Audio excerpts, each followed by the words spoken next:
Hi there, Pisces. Thank you for joining me for your weekly forecast for week commencing the 25th of July.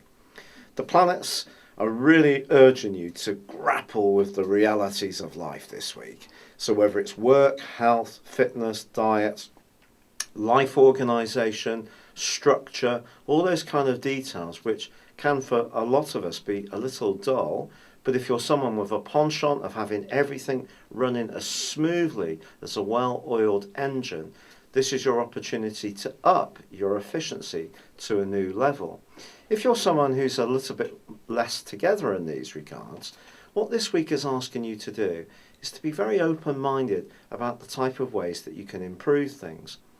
And I do feel, due to the role of Uranus, your values or even your worth can be improved by being very open-minded across all of these areas. For example, a job may not be readily available in exactly the same format that you're doing at the moment, but if you're open to perhaps being a little bit more lateral in your thinking, you may see that there's another way that you could take an existing skill set forwards but use it in a much more novel but actually quite productive way.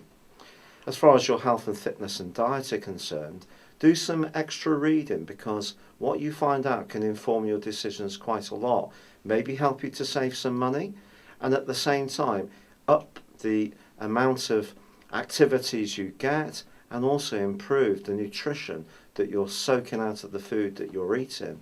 Knowledge is definitely going to be king. Part of this is coming from the fact that Saturn, the planet of structure, continues through the sign of Sagittarius. For you, that is about work. It is continuing to clash with your co-ruler of Neptune.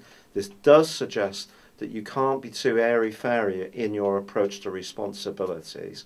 But I think if ever a week helped you to really get stuck in and show that you can roll your sleeves up and focus on what's really what, it's this one. I'm just urging that you do keep an open mind about how you go about doing this. For example, you could spend a little bit of money on a labour-saving device which frees up a lot of time for you to do something else which is more enjoyable.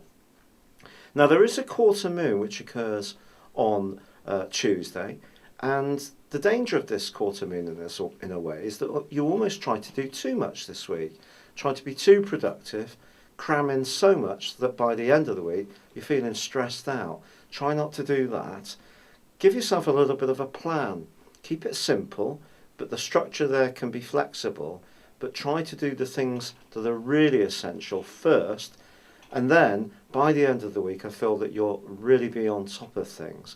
If you actually try to be too conscientious, it's not going to be so good. And also on Thursday and Friday, Mercury is going to be clashing with Mars. This suggests that there could be a little bit of to actually commit to some kind of obligation just across those 2 days, where overwhelmingly you're being asked to be really much more focused on what other people expect of you and how you can really be of service. But perhaps part of you just feels that it's all becoming a little bit too much, and you'd be quite right to put down some firm boundaries if someone does seem to be taking you for granted. If there is a little bit of brittleness this week in a personal relationship, the great news is that by Sunday it's going to get much easier to hear their viewpoint and not take it quite so personally. They can hear yours better as well. In fact, cooperation generally is really going to be boosted as this week draws to a close. It's been a real pleasure being with you, Pisces. Thank you for joining me. Good luck and goodbye for now.